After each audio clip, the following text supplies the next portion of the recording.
Le Grand Matin Sud Radio, 7h-9h, Patrick Roger.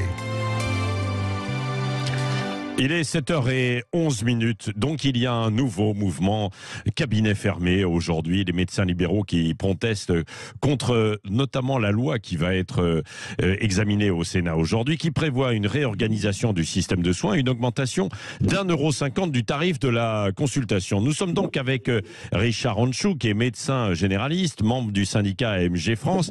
Quelles sont les causes de votre colère et de vos inquiétudes, Richard Anchou, aujourd'hui ? Alors notre inquiétude, elle est au comble parce que le projet de loi prévoit de désorganiser totalement le parcours de soins du patient.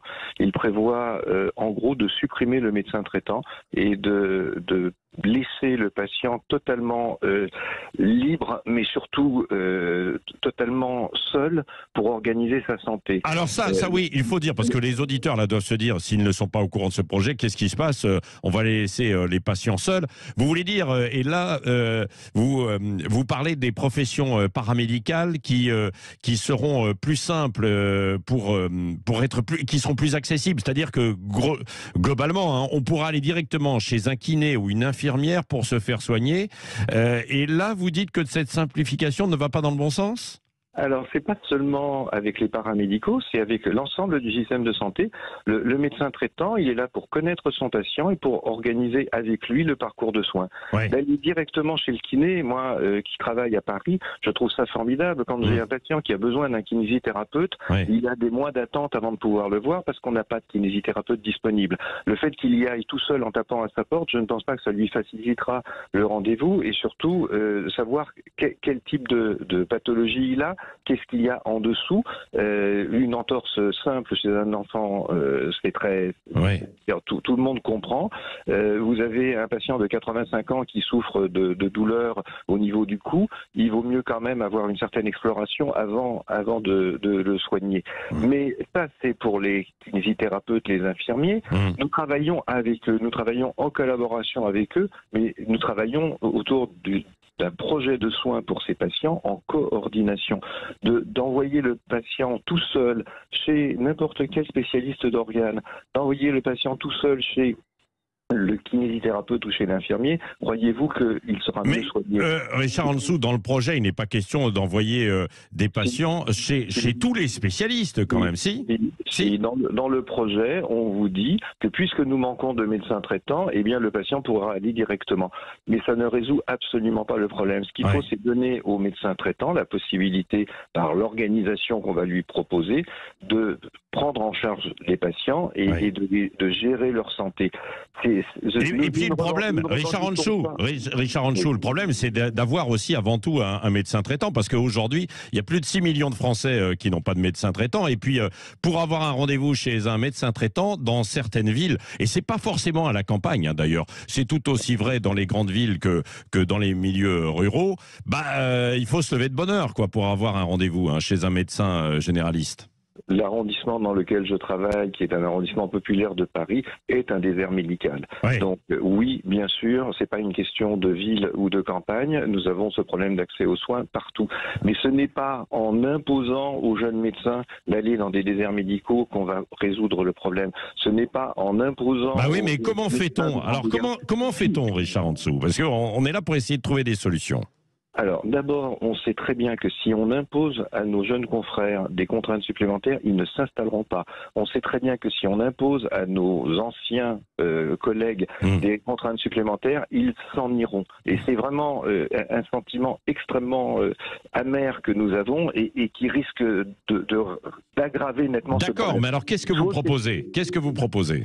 Alors nous proposons une organisation des soins autour du médecin traitant, lui permettre d'avoir justement des collaborateurs, d'avoir des infirmières de pratique avancée en coordination avec eux, d'avoir des assistants de cabinets médicaux dans nos cabinets qui nous permettent de nous décharger de toute une partie de notre travail qui est purement administratif ou qui est organisationnel et de nous concentrer sur les pathologies les plus sévères. Et pour ça, vous voulez une augmentation de la consultation, quoi. Parce que pour certains, ils disent mais on peut pas, on n'y arrive pas pour se payer une secrétaire, des assistants, etc.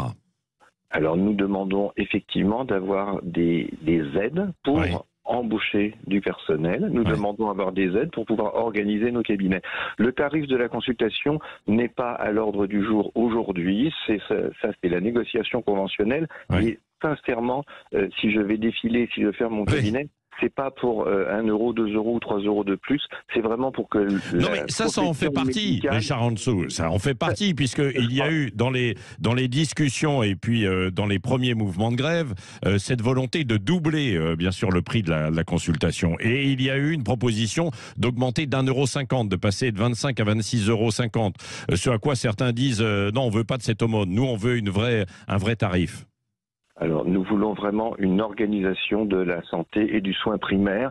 Évidemment, les propositions qui nous sont faites, j'imagine qu'elles ont bouleversé et qu'elles ont vraiment choqué l'ensemble de la profession. Mais la proposition, les propositions excessives, de toute façon, sont irréalistes. Donc, nous souhaitons bien entendu une revalorisation, mais nous souhaitons surtout pouvoir organiser la façon dont nous soignons nos patients. Et ce n'est pas en dépeçant la médecine générale et en laissant le patient libre dans un monde sauvage. Vous savez, les gens les plus organisés, les plus argentés trouveront toujours la façon de se soigner.